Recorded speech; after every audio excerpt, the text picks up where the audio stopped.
Once upon a midnight dreary, while I pondered, weak and weary, over many a quaint and curious volume of forgotten lore, while I nodded, nearly napping, suddenly there came a tapping, as of someone gently rapping at my chamber door. "'Tis some visitor," I muttered, tapping at my chamber door. Only this, and nothing more. Ah, distinctly I remember it was in the bleak December, and each separate dying ember wrought its ghost upon the floor. Eagerly I wished the morrow, vainly I had sought to borrow from my books surcease of sorrow, sorrow for the lost Lenore, for the rare and radiant maiden whom the angels name Lenore, nameless here forevermore. And the silken, sad, uncertain rustling of each purple curtain thrilled me, filled me with fantastic terrors never felt before, so that now to still the beating of my heart I stood repeating, "'Tis some visitor entreating entrance at my chamber door, some late visitor entreating entrance at my chamber door. That it is, and nothing more." Presently my soul grew stronger, hesitating then no longer. "Sir," said I, "or madam, truly, your forgiveness I implore. But the fact is I was napping, and so gently you came rapping, and so faintly you came tapping at my chamber door, that I scarce was sure I heard you." Here I opened wide the door. Darkness there, and nothing more.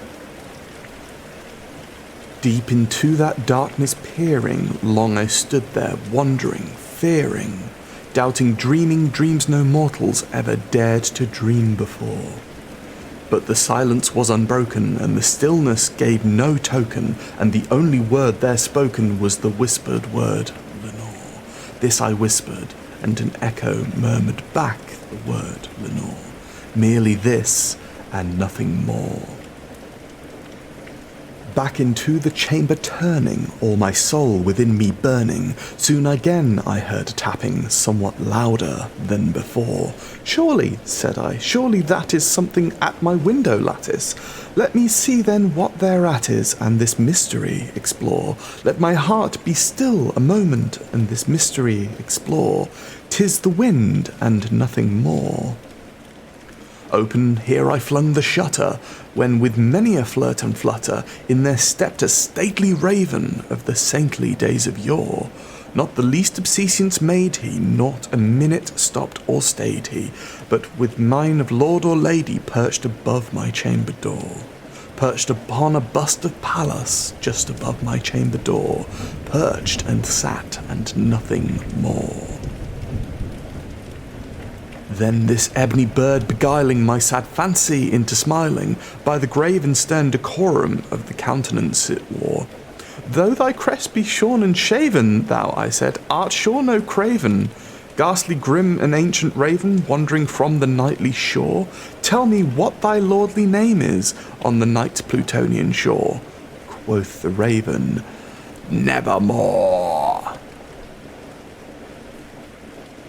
Much I marvelled this ungainly fowl to hear discourse so plainly, though its answer little meaning, little relevancy bore. For we cannot help agreeing that no living human being ever yet was blessed with seeing bird above his chamber door, bird or beast upon the sculpted bust above his chamber door, with such a name as Nevermore. But the raven, sitting lonely on the placid bust, spoke only that one word, as if his soul in that one word he did outpour. Nothing further then he uttered, not a feather then he fluttered, till I scarcely more than muttered, "Other friends have flown before. On the morrow he will leave me, as my hopes have flown before." Then the bird said, "Nevermore." startled at the stillness broken by a reply so aptly spoken. "Doubtless," said I, "what it utters is its only stock and store, caught from some unhappy master, whom unmerciful disaster followed fast and followed faster, till his songs one burden bore, till the dirges of his hope that melancholy burden bore, of never, nevermore." But the raven, still beguiling my sad fancy into smiling, straight I wheeled the cushioned seat in front of bird and bust and door. Then upon the velvet sinking, I betook myself to linking fancy unto fancy, thinking what this ominous bird of yore, what this grim, ungainly, ghastly, gaunt and ominous bird of yore meant in croaking nevermore. This I sat engaged in guessing, but no syllable expressing to the fowl whose fiery eyes now burned into my bosom's core.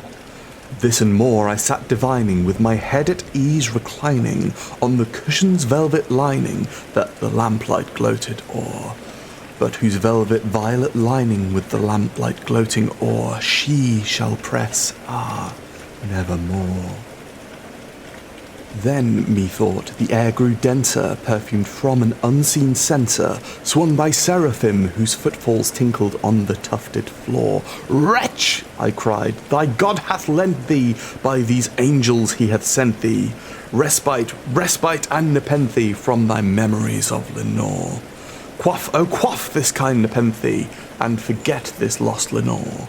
Quoth the raven, "Nevermore." "Prophet," said I, "thing of evil, prophet still, if bird or devil, whether tempter sent or whether tempest tossed thee here ashore, desolate yet all undaunted, on this desert land enchanted, on this home by horror haunted, tell me truly, I implore, is there balm in Gilead? Tell me, I implore." Quoth the raven, "Nevermore." "Prophet," said I, "thing of evil, prophet still, if bird or devil, by that heaven that bends above us, by the God we both adore. Tell this soul with sorrow laden, within this distant Aidenn, it shall clasp a sainted maiden, whom the angels name Lenore. Clasp a rare and radiant maiden, who the angels name Lenore."